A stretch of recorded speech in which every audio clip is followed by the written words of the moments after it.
All right, so we might make a start. Good evening, ladies and gentlemen, and thank you so much to be here for the launch. It is so wonderful to see my excellent colleagues, my best friends, and my family here to celebrate the very aptly named and very short named agricultural land use and natural gas extraction conflicts. Our future and attaining sustainable coexistence with our planet is intimately connected to our decisions concerning energy resources. The path forward with energy is critical to our survival, but not only our survival, but that of our planet and its ecosystems. However, this is not a clear path. There are countless options and decisions that must be made around energy, which lies at the heart of one of our greatest ongoing challenges, climate change. The nexus and often trade-off between food and energy security is one vital facet to this challenge. There are a few topics in Australia, and indeed globally, that spark debate and draw political lines quite like unconventional gas. Touted as a transition fuel in the golden age of gas, natural gas currently supplies globally 22% of all energy used. Unconventional gas, of course, of which coal seam gas is a type, has for over a decade concerned scientists, policymakers, regulators, and communities. As Qatar has been surpassed by Australia now as a leader in LNG exports due to our 7 operational LNG production plants, unconventional gas is increasingly used for power generation while coal is being phased out, although, of course, this is contentious with the recent approval of Adani.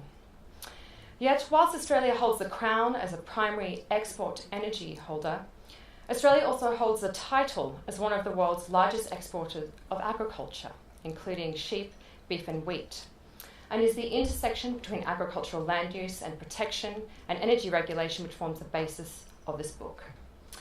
It is my very great pleasure tonight to speak of the academic journey which sparked the idea for this book.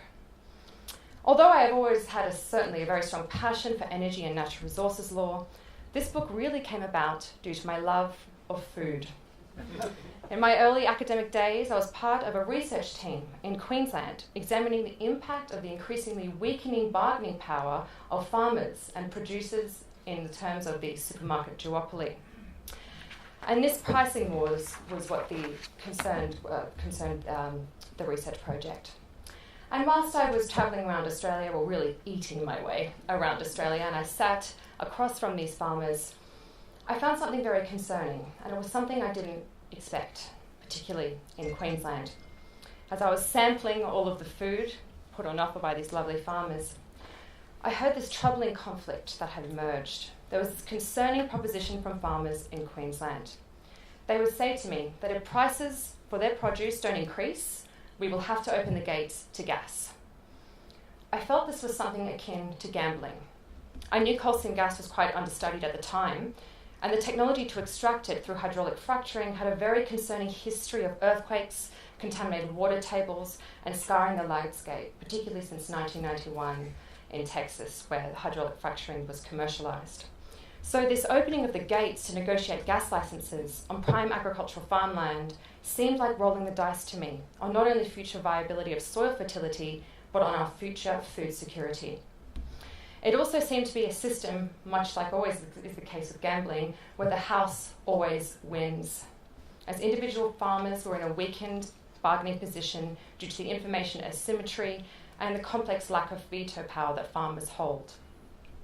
Surely, I thought, naively, that the precautionary principle in legislation must be in place here. How very wrong I was in the case of Queensland. And when I went back to my office, I found 2 maps. One in which all of the agricultural land uses was mapped out in Queensland, and that of the coal seam gas basins in Queensland. And when I compared the two, I found that for geological reasons, of course, gas lay beneath all prime agricultural farmlands. And this, of course, formed the basis of my thesis. This was the moment that the thesis was born, and it consisted of a comparative study of the regulatory frameworks for unconventional gas development within agricultural zones in Queensland and British Columbia. And the aim of the thesis was to find a regulatory platform to inject equitability back in compensation and land access agreements for farmers. And during my PhD, of course, there were several ups and downs, like in any thesis. None so much as in 2014, where there was a major regulatory overhaul in Queensland, consisting of the overhaul of the Strategic Cropping Land Act and also the amalgamation of several petroleum acts. Now, when I first dealt with the Petroleum Gas Production and Safety Act, it was 661 pages. And the amalgamation of all of these acts, of course, was to reduce complexity, volume and duplication. And yet, I just checked this morning, the pages have now gone from 661 to 728 in the legislation. So once I finished the PhD, I was left with a burning question. How do other jurisdictions regulate conflicting interests between farmers and unconventional gas proponents? And so the idea for the book coalesced by transforming the PhD into a research manuscript that surveyed not just 2 jurisdictions, but now 7 jurisdictions in which hold the greatest majority of unconventional gas plays. And I knew in order to take such a formidable task at hand, I had to write a book that was globally focused, and I had to enlist the expertise of one of the greatest natural resource law academics in the world. And indeed, that academic was the first person to teach me energy law, Professor Tina Sonderland-Hunter. I first met Tina over a decade ago as a wide-eyed law student at Bonn University when I enrolled in our energy law course, and my interest within energy and natural resources was sparked.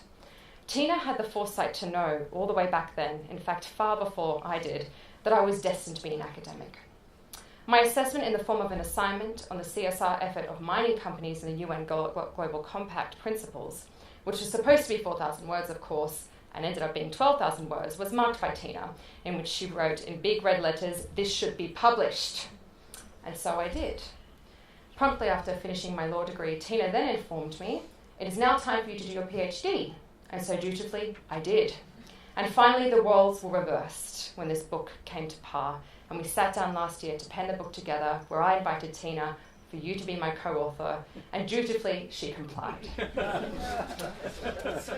The 3 approaches that are surveyed within this book include adaptive management, or learning by doing, which is championed by Queensland, of course, the precautionary principle as played out in France, and finally statism, or statist-based regulation as found in China.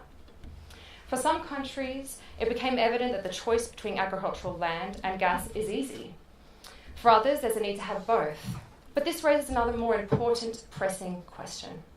Should a country need to choose between agricultural land and unconventional gas production, or should these 2 activities be able to exist and coincide along each other? And this is the question that forms the basis of this book, the result of which is 277 pages of a wonderful academic journey that spanned a total of 6 years. It started out as a startling realization when I interviewed farmers, and it came full circle as one of my PhD recommendations in advocating collective bargaining, indeed the original research grant that I was given and worked on, was one of the key recommendations within the book. As the Northern Territory now has lifted the ban on fracking, and with the upcoming election looming, questions of Narrabri and gas extraction continue to be a flashpoint in this debate.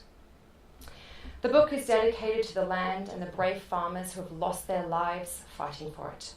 And it is my hope that this research goes some way in answering the call for farmers for transparency and legal empowerment on the ongoing saga of energy versus landholder. Indeed, I will not be letting my keyboard go cold. I'm continuing to work and to fight for this management of conflicts. And until then, farmers will continue to fight to protect one of the most important and fastest disappearing non-renewable resources, arable land.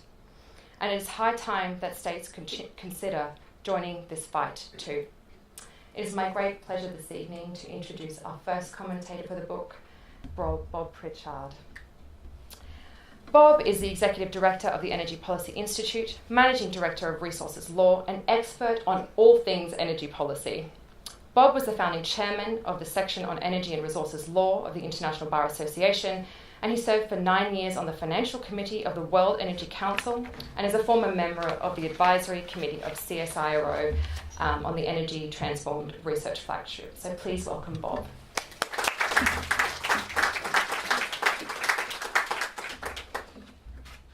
Thank you, Madeline. I'm really honoured to have been asked to help launch this book. The last time I had an opportunity of speaking on a new evolving subject, I attempted something which I hadn't done before, and I talked about the subject of globalisation. I was actually speaking to a meeting of Rotary, so I thought I could get away with it. And I actually delivered what I thought was a pretty good speech, but at the end of the because at the end of the speech everyone clapped, and I sat down, and the club secretary turned to me at the table and said, "Oh, Bob, how much did we agree to pay you for your speech?" And I said, "Oh, nothing. I was perfectly happy to do it for the good of the club." And I should have left it at that, but my curiosity got the better of me. I said, "Do you normally pay your speakers?" And he said, "Oh yes, we normally pay them all." And I said, "Well, what do you do when you don't have to pay a speaker and you don't have to pay the money out?" And he said, "Oh, that's easy. We just hold it over till the next week, build up the kitty, and we get a really good speaker." So I wanted to actually start off by telling you a little bit of my own history, because I think it may help set the context for the launch of this book and also my other comments that I make on the book. My knowledge of the energy sector commenced a long time ago when I was a child growing up at a place called Caraba Point on Sydney Harbour. And I can well recall, because it happened every day, the daily commute of colliers from the port of Newcastle who were coming down to Sydney with full cargoes of coal and depositing at the White Bay Power Station and at the Bull's Head coal terminal and at other gasworks around Sydney Harbour. There was even a gasworks at Manly at one stage. Little Manly, there was a gasworks. In fact, I think there were about 8 different gasworks which produced coal gas, not natural gas. And that was when I was growing up. It was some years after that the Cooper Basin was developed and the Moomba to Sydney pipeline was established or built, and Sydney began to receive natural gas. So that's a little bit of my background.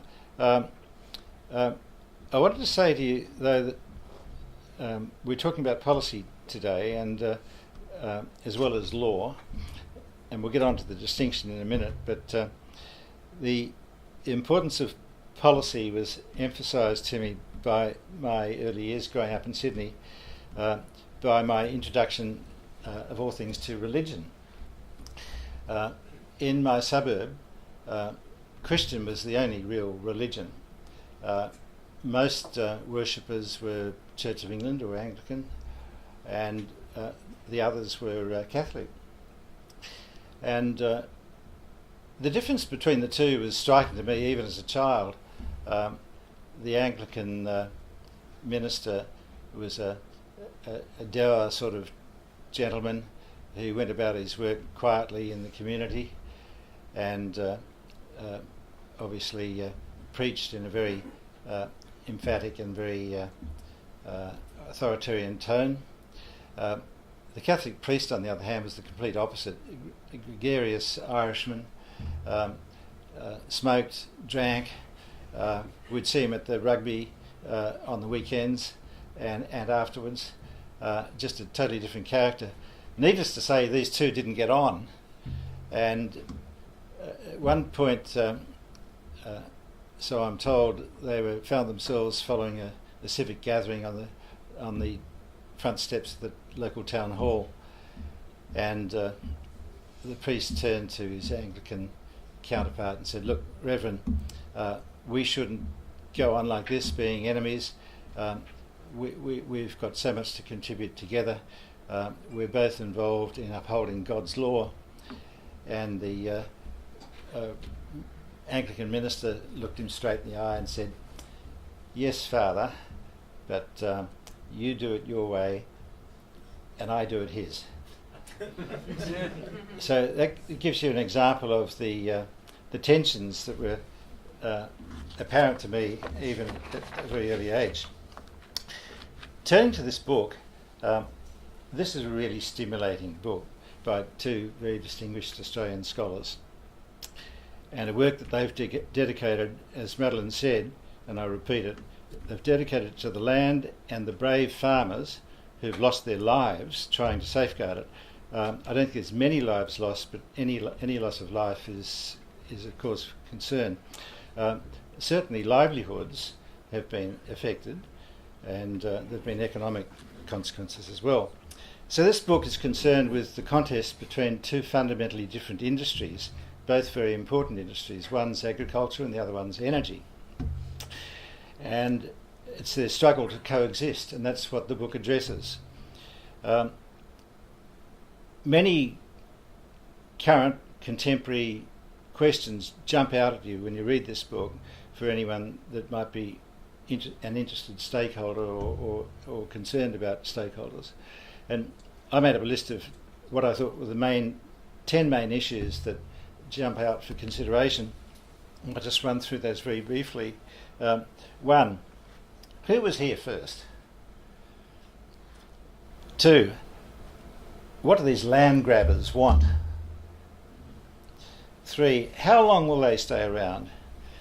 Haven't they heard of NIMBY? And should they be required to demonstrate social licence? And 4, what are the real environmental effects?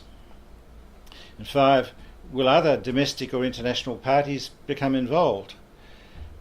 6, why do these questions cause such great concern in relation to natural gas extraction, and particularly with unconventional gas? 7, is there some sort of curse at work? And is the unprecedented and increasing pressure of the clamour to stop global warming playing tricks with our sanity? And 8, how are these questions dealt with in various jurisdictions? 9, what part does policy play in all this? 10, is socio-legal insight needed, or would it be of any real help in the settlement of these complex questions? Specifically, would a collective bargaining approach, as suggested by the authors, supported by appropriate regulation, facilitate the negotiation of land access agreements, as demonstrated by the Gasfields Commission of Queensland? So there's a whole bunch of issues that jump out at you, and I don't even have time to elaborate on them. Anyway, for those of you that haven't read the book, there's 7 jurisdictions that have been reviewed in the course of this work, and they include 3 jurisdictions which are at state level or provincial level, starting with the Australian state of Queensland, then the Canadian province of British Columbia, then the US state of New York. All of them are different, and they include in the book 4 national systems: the UK, France, Poland and China. So this is a huge undertaking to have taken this on, and I think it's an unbelievably excellent work that's been produced. Questions of sovereignty become involved in the analysis, and so are questions of customary law, supplemented by, and sometimes even supplanted by, constitutional law, domestic law, international law, and international norms and policies. So it's a complex web. I think an understanding of the historical context might be helpful. Since the 1960s, especially after the 1973 OPEC oil crisis, the dominant economic trend affecting the energy industry has been the globalisation of energy markets. And this has been accompanied by wave after wave of liberalisation of domestic energy markets, and by reform of state-owned enterprises and privatisation. The underlying aim of these economic reforms in most countries has been to accelerate economic development and expand into international markets. And to this end, most countries have encouraged private investment, cross-border investment. And then since the Earth Summit of 1992, that was the Rio Summit, environmental concerns, especially climate change, have made sustainability the core and overriding development issue. So the book deals with all these matters, unbelievably so, because just flitting across the top here, it's hard enough to remember what all the issues are without going into the detail. But despite all the global economic reforms and despite the global economy being awash with capital from the accumulation of private savings, which has been a phenomenon that's been going on for the last 30 years, capital has not automatically flowed into development, and investors and banks have remained risk averse and sensitive to any uncertainty in investment conditions. A few other comments about the book. Specifically, chapter 4 alone would be worth buying without the rest of the book. The authors there remind us of the UN resolutions on permanent sovereignty over natural resources, explaining that the state has a custodian role to develop its natural resources in the public interest, which is in turn an aspect of the right of people to self-determination. But as the authors also emphasise, energy security is at the core of the state's concerns. Energy security is linked to the reliability and security of energy supply in the face of changing market conditions, but it also has to do with the security of the entire nation, the nation itself. The authors, I perceive from the text, are fans of Ronald Dworkin, as am I. As the authors summarise Dworkin's taxonomy at page 44 of the book, and I quote, principles are the overriding values that exist, allowing a sovereign state to exploit its resources. Policies are generally the current position of focus of a government in developing a natural resource and will encompass both political and fiscal policies. Rules, on the other hand, are the actual legislation established by the Parliament. Now, as a policy practitioner myself, I might nonetheless take a more simplistic view than that policy is actually everything other than law. The practical distinction between the two, at least in this country, is that governments are not bound by their own policy. They can vary it at any time, and they can always make exceptions, so you can't rely on policy as such. Nevertheless, policy decisions can sometimes be complicated by manifestations of what we call soft law, that is, rules or agreements that may have some significance but aren't yet and might never be legally binding. For example, what is the effect of the UN Declaration on the Rights of Indigenous People? What's the effect of the Extractive Industries Transparency Initiative, another global initiative? What's the effect of the Equator Principles, which apply to financing and banks? What's the effect of ISO 26000-2010, which is the International Standards Organisation guidance standard for social responsibility? And here's a good one. What's the effect of the Paris Climate Agreement? All hugely challenging questions. The most hugely challenging question is, what is the practical effect of domestic policies that haven't yet found expression in legislation? And there's another challenging question: what's the effect in the field of administrative law of government officials making decisions that fail to take account of relevant policy considerations? So it becomes complex. On investment risk, the need to minimise investment risk underscores the need for legal structures and processes to provide sustainable solutions for the conflicts that inevitably arise between competing social, economic and environmental interests as markets continue to change. For lawyers to prevent and manage these modern investment conflicts, a global perspective and a socio-legal perspective, as well as recourse to the experience of other jurisdictions, will be helpful. And this is where the Taylor, Solomon Hunter book excels. The author's explanation of collective bargaining as a negotiating technique in resolving natural gas extraction conflicts is both adventurous and intriguing.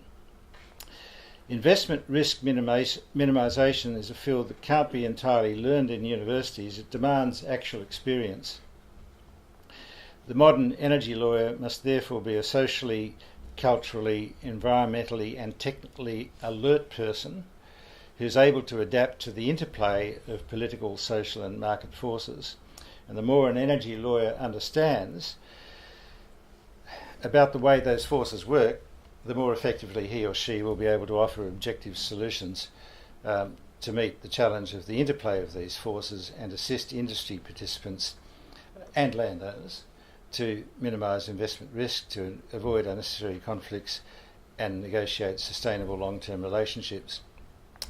In conclusion, might an analysis of these questions as they're unfolding in a developing country provide a more cultured dimension to the next edition? And in this regard, would perhaps Papua New Guinea be a suitable candidate? Just a thought I'll leave with the authors. This is an intriguing story about the resolution of conflicts between two important competing industries, and this pioneering work cannot be the end of it.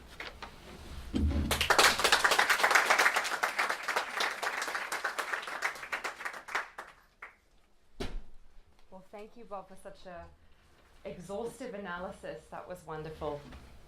Our next commentator is Professor Cameron Holly of UNSW. Professor Holly examines research in environmental law, natural resources law, energy law and water law, with a focus on regulation and governance. Professor Holly is a member of the Connected Waters Initiative Research Centre and the Global Water Institute at UNSW Sydney, as well as the Global Risk Governance Program at the University of Cape Town. His current research agenda is centred on water law and energy governance, including research on unconventional gas, which is funded by the ARC with his co-investigators. So please welcome Professor Holly. I'm going to stay seated to talk. Is it on? There we go. How's that? I'm lazy, I don't need to stand up if I can sit down, and that works for me. So I'm going to provide some commentary, I guess, from an academic perspective. I want to just highlight a couple of things that I think come out of the book for academia, particularly theory, and then I want to talk a little bit about two broader research agendas that I see the book pointing us towards that I think have relevance for scholars, but also practitioners and professionals as well.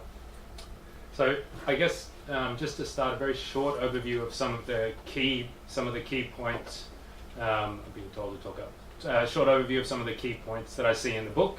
So the first one I think is a pretty simple one, which is unconventional gas is a very important issue, and it's one that's not going to go away. So we've seen it rise very quickly in the last 2 decades, largely, and you've seen the World Economic Forum remind us that it really is now a global phenomenon. And despite, I guess, what you would see from the book, which is quite significant concern from various groups, environmental, community, farming and others, it's very much something that doesn't appear to be going away. From my own work in the US, in similar states, to where Madeline and Tina were looking, when you put the question to people in Texas or in Colorado, how long is coal seam gas and unconventional gas going to be around? As Penny and I were just talking about before, it's the years that are thrown around are 2050, 2060, as being the likely years where we're going to see the end of gas. So we still have a long time to go. And I think what's valuable about this particular book is it's making an intervention in something that is going to be around and something that is important if we're going to get the regulation and the socio-legal settings correct to avoid damage to either farms or other environmental aspects as well. So I think that's one particularly important element of the book. The second in terms of academic speak, would be to say that I think it makes a very nice contribution to descriptive theory. So the way that Madeline and Tina unpack what is happening in different states and different nations by identifying adaptive management approaches, which they see as symbolic in China, which is basically learn by doing. The statism approach, which is basically let's just pursue energy security and not worry too much about the environmental concerns. And the third being the precautionary approach, let's not rush things. And then ultimately it seems, let's put in a ban, which is captured in New York in particular. So I think that's useful from an academic perspective because they're capturing the ways in which the gas and farming interactions are being regulated, setting it out for us, and then we can think about the strengths and weaknesses of those approaches in terms of reforming them in the future. The second contribution they make is really around normative theory, drawing on collectivism. Through collective bargaining, there are people that can talk to that far better than I can. It seems innovative, it seems interesting, particularly through their example in Queensland, where they're looking at it being underpinned by compensation, by the Gasfields Commission as being able to review some of the agreements that come into place. And it seems like a potentially promising model that could be pursued in order to better balance the interaction between unconventional gas and farming. So for the next 15 minutes or so, I want to just set out the two research agendas that I see arising from the book. So the first is very much around what we might think of as contested securities. So Madeline and Tina focus on the interaction between food producing land and energy, in this case unconventional gas. For me, the agenda is broader than that, and I think the book is great in pointing us to that direction and suggesting that there's more work to be done in this area. And to spell that out, I want to focus a little bit on the idea of the nexus, so the energy, water, food, climate nexus, and discuss a little bit about what that brings to the table, particularly in a time where we're dealing with very fast changes in the energy space, both in gas and renewables and other areas. The second agenda that I want to speak to is around, and I think Bob made this point as well, and I agree wholeheartedly, the importance of learning from what different states, different nations, different local governments are doing in terms of being able to develop laws and policies to tackle unconventional gas and other energy sources. My own research, and I think it's evident in the book, and it sounds like Bob also suggesting this as well, is that governments are playing catch-up in a lot of cases with the transitions in the various energy sources out there. It's quite difficult. The technology is evolving very quickly, and I think there's a real role to play for academia, of course I would, as well as NGOs, governments, and others to really work together to try and share some of the learning. And I think Tina and Madeline's book does a great job in starting that process for us. And I'll just say a few words about some extra things that I think can be done in that space. So as I said, the book really starts out with the contest front and center between unconventional gas and agricultural land, and I think that's a good start. In one sense, they're focusing on what we might call a sub-nexi of the broader energy, water, food nexus. So they want to explore, they do explore very well the interactions between food and unconventional gas, or energy and unconventional gas. But I think there's more when we bring in pictures and ideas around water, there's more when we bring in aspects of climate, and there's more when we look at other aspects of the environment, like biodiversity. This is a concept, as I said, the energy, water, food, climate nexus has been around for decades. The World Economic Forum defined it, I think, around 20 years ago, 10 years ago, identifying the importance of considering the interactions of different sectors, and in particular, looking at efficient ways to avoid or resolve potential trade-offs between these various sectors. It's not a new idea.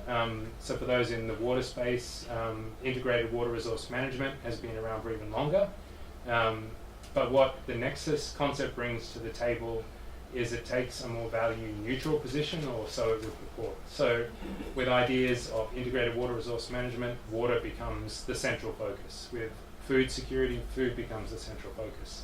And similarly with energy security, energy becomes the central focus. What the Nexus brings is, let's start with mapping how these various sectors interact. Let's not be concerned with one over the other.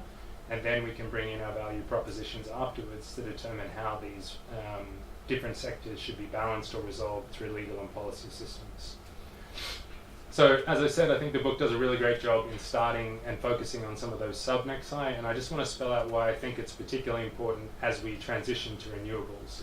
And so for people like Penny and Kate Owens and others who came to a recent workshop that I held, for me, renewables are potentially getting an easy ride, but maybe that is a good thing because we need them for climate change and we need to push on that more than we probably have been. But at the same time, there's a bit of a view that they're good, they're green, and let's not worry about how they're interacting with food or with water or with other sectors within the environment. So I think what the Nexus brings to the conversation, both for unconventional gas but for renewables, is a particular focus on the need to consider how we design laws and policies to address some of these concerns. So a couple of examples, drawing largely on some work that was presented at some of the workshops, and the reason why we should be concerned about this in relation to renewables. There's a Czech-Canadian scientist called Václav Smil, who has suggested that if we pursue renewables at a much more rapid rate, it'll be the first time we've actually taken a step down the energy density ladder. So as humans, we've tended to move from wood to coal, and this gives us much more joule per gram and is actually extracted from a much smaller area of land. So with renewables, we're getting less energy and we're going to need more land to actually pursue them.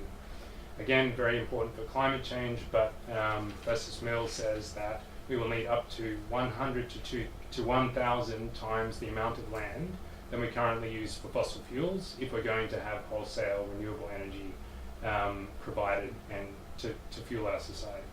So that means for me that the Nexus is particularly important because we are going to be interacting with food and areas where we grow food much more. We're going to be interacting with water tables and other aspects, as well as biodiversity and other environmental concerns that are also particularly important. So two quick examples, one from Australia and one from international. So in Australia, there was a great paper presented by Dr. Georgina Davis from the Queensland Farmers Federation, in fact, where she's been looking at solar energy in Queensland. So there's a 50% renewable target for Queensland. There's about 10,000 hectares that now are covered with large solar farms. These solar farms are assessed a little differently to traditional energy developments. They're largely done by local governments. And local governments are great, but they're typically under-resourced, and so it's quite difficult for them to assess those developments well or effectively, let's say. And there tends to be an absence of policy and laws around how those solar developments should develop, at least compared to more traditional energy areas. So, according to Georgina, a number of these farms are starting to conflict with other elements of the Nexus. There's heat island effects on neighbouring farms who aren't able to grow their crops right next to the solar farm. There's spray drift from having to use pesticides to control vegetation to keep them off the solar panels. There's flooding and water impacts because you often have to clear the land. You can do a scorched earth approach, or you can put down cement and other elements if you like, and that can risk flooding, can also risk contamination of water tables as well. These are all potentially acceptable impacts, but the issue here, at least again according to Georgina, is that there's a lack of policy actually addressing a lot of these issues. So there's this voluntary solar code in place, and there is some assessment, but by and large these are not being addressed. And so her response is to say we need to actually look at what's happened in unconventional gas, and so Madeline and Tina's book is excellent in that respect, and I'll recommend it to her. For lessons on how we can actually create better agreements and better policies to deal with this particular nexus between solar and agricultural land. Different example, we could look to the Middle East, where developed and aid agencies are spending a lot of time investing money in off-grid solar, particularly to increase food security. So in Morocco we have around 10,000 solar pumps going in, and in Egypt about 630,000 hectares of what is formerly desert will be irrigated using solar pumps. Now that's great for food security, it's great for climate change because you're not using traditional energy, but the result of that is water tables dropping very dramatically.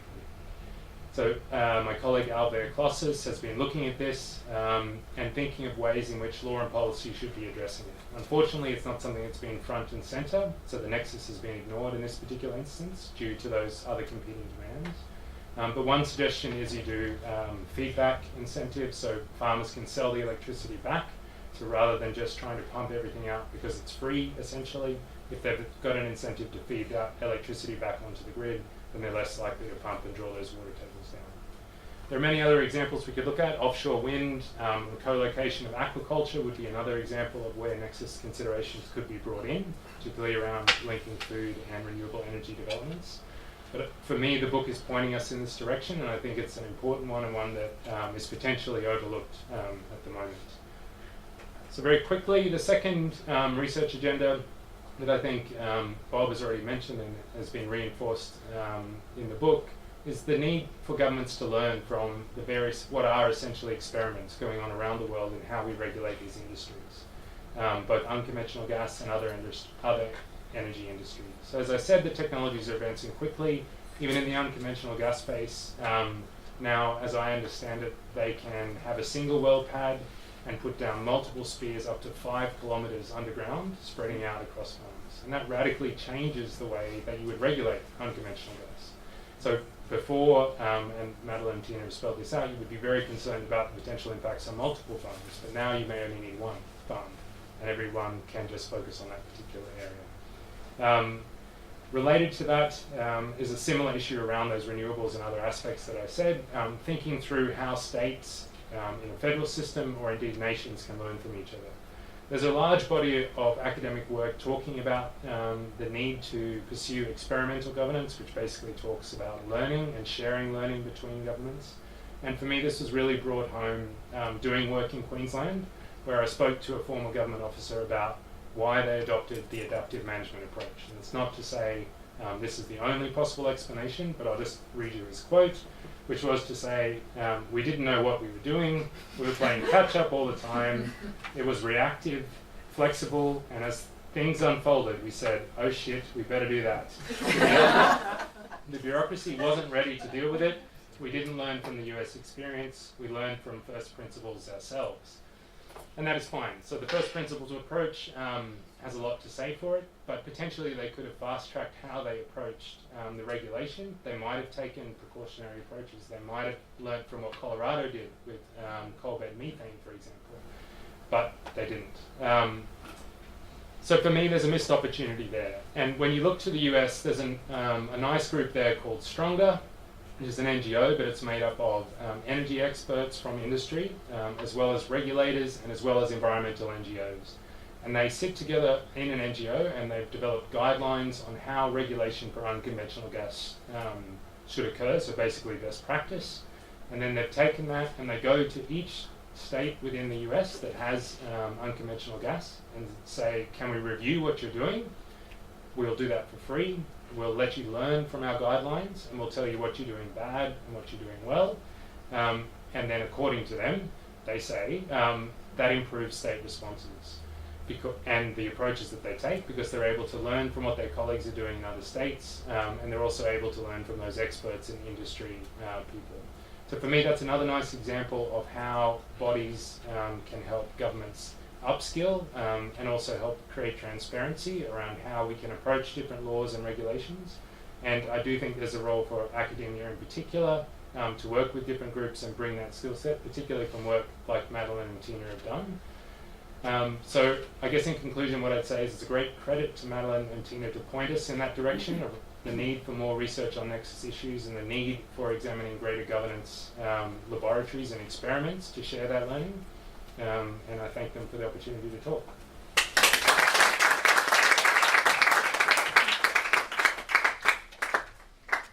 Well, thank you very much, Professor Holley, for such an excellent analysis on the book. And our final commentator and our final Cameron for this evening is Dr. used to got promoted nearly, Dr. Cameron Kelly, who's the General Legal Counsel of ARENA, our Renewable Energy Agency. So Dr. Kelly's PhD concerned comparative renewable energy laws in selected EU and Australian jurisdictions, and he has held numerous international in-house counsel roles in a number of notable large-scale renewable energy companies. So please welcome Dr. Kelly.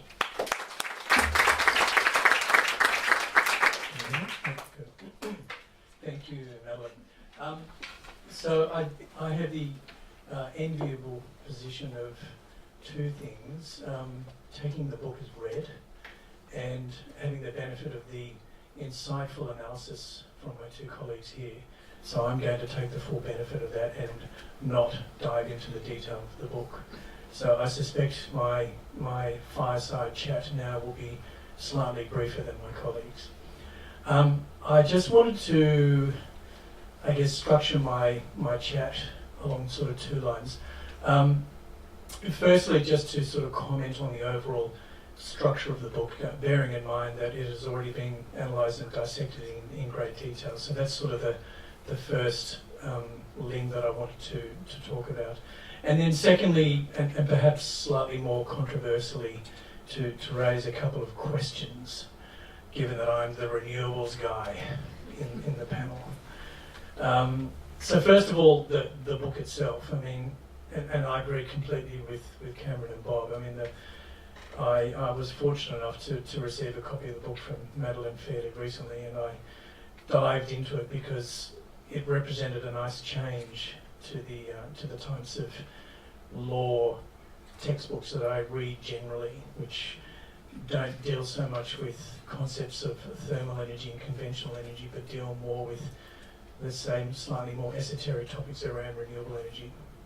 So I did enjoy that, and I particularly enjoyed the comparative legal analysis. And I mean, it's something that I know resonates very much with Tina and with Madeline, and in fact, I think it probably resonates with many of Tina's proteges all over the world, of which I'm one.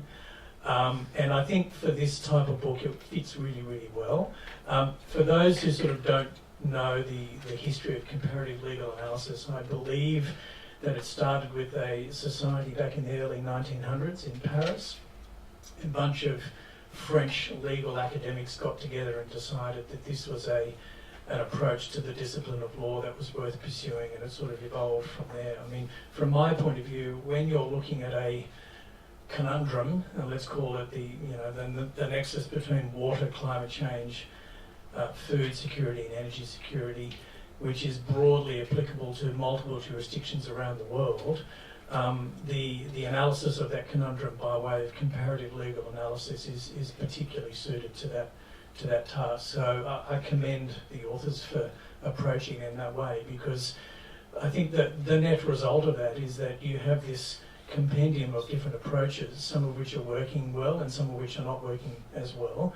But then it is an effective tool for decision makers to say, well, look, this is how we're dealing with this problem, and from a functional point of view, this is how other jurisdictions are dealing with a similar problem, and this is how this is the results of their analysis of the same problem. So I think in terms of addressing the problem from a functional point of view, and what is the real purpose of trying to address this problem, and what are the potential solutions, comparative legal analysis is uniquely well placed to address that.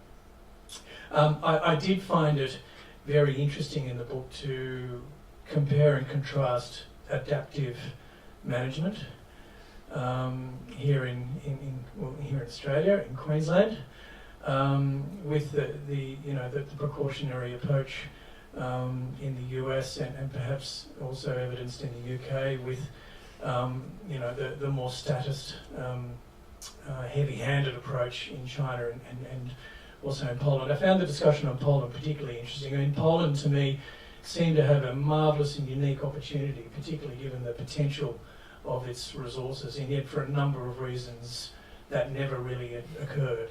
And I think there was substantial evidence from offshore in terms of investing in and developing Poland's resources, but unfortunately for the Poles it never really eventuated, and so I found the discussion there really, really interesting. Similarly, I found the precautionary discussion also very interesting, and I would preface by saying everything that I say here is not on behalf of ARENA. It is purely my own opinion, so I probably should have said that at the start.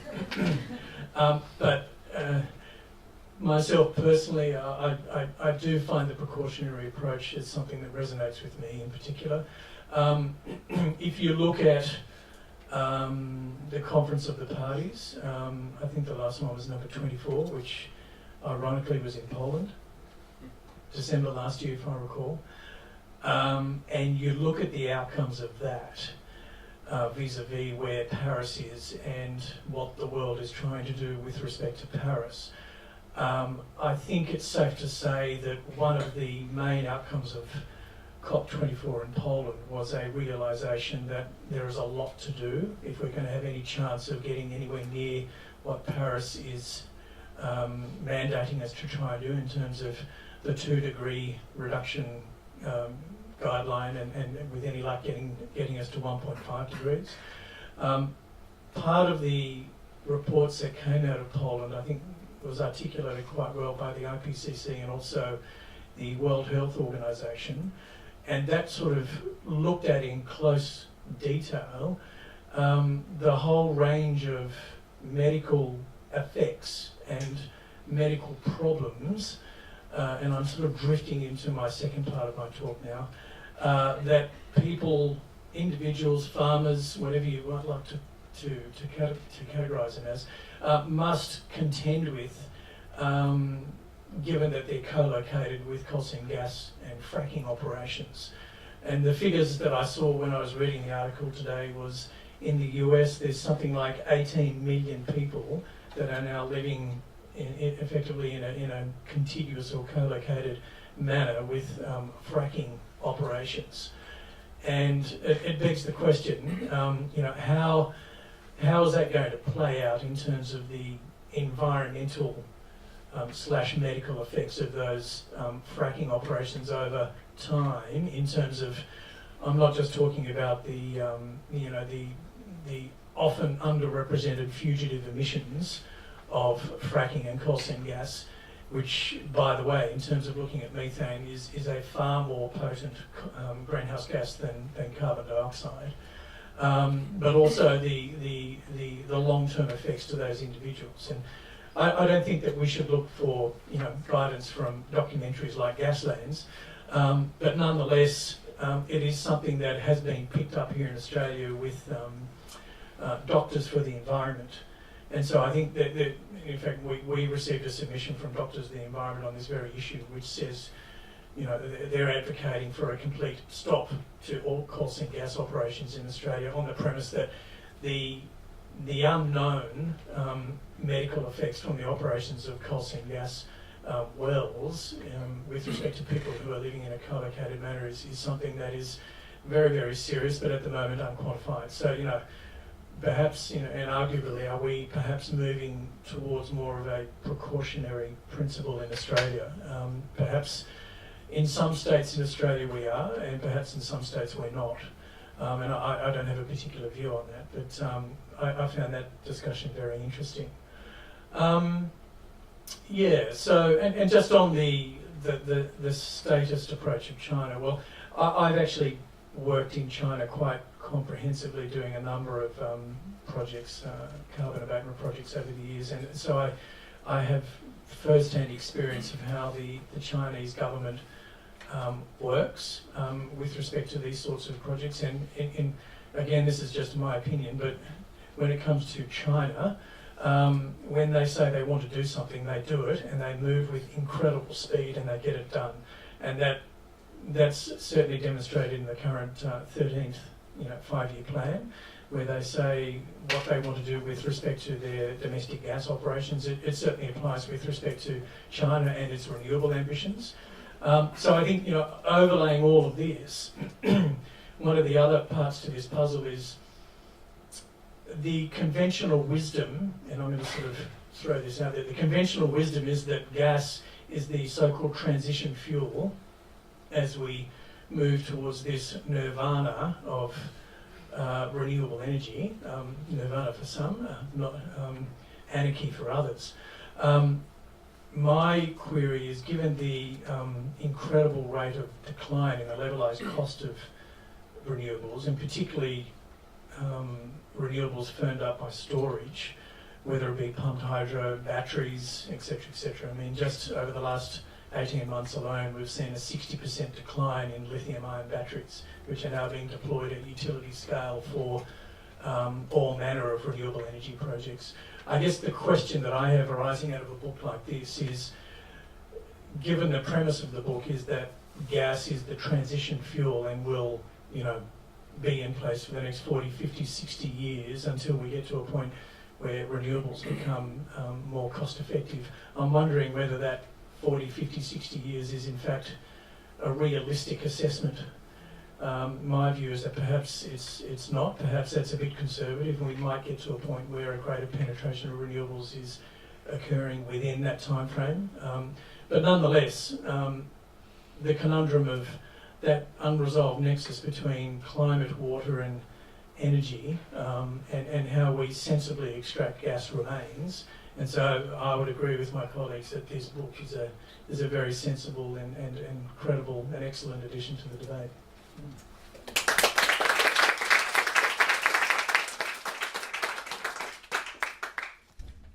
Well, thank you very much for such excellent perspectives on the book from a policy, academic and legal practitioner point of view. That was wonderful, thank you. And thank you all for coming to launch the book this evening, to my wonderful colleagues, my best friends and my family. Thank you so much. So please enjoy the food and drinks, and thank you very much finally to the Ross Parsons Centre for co-sponsoring the event. Thank you. Thank you.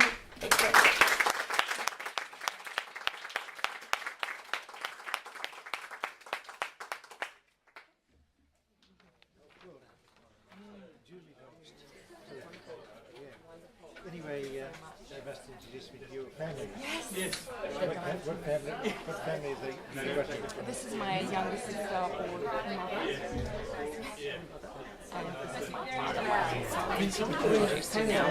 Yes. That was it. It was a lovely launch. I thought the three of us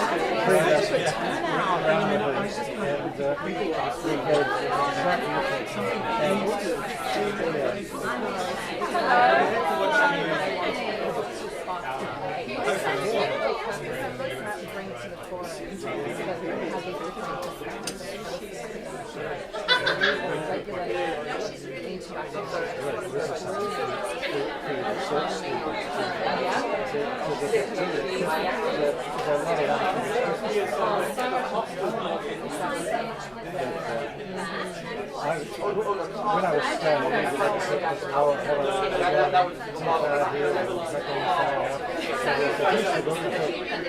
can't imagine how you could have actually done it at work. Even though you've got these, because there are a lot of unresolved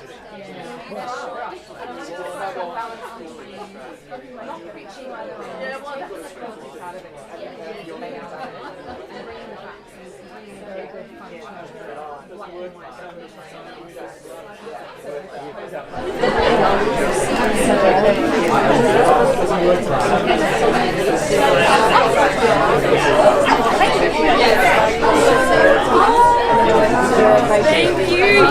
I came home. My sister went to Singapore. Thank you so much for coming. Hello. Hi. Oh, lovely to meet you. Thank you so much for coming. Oh, so kind of you. Yes.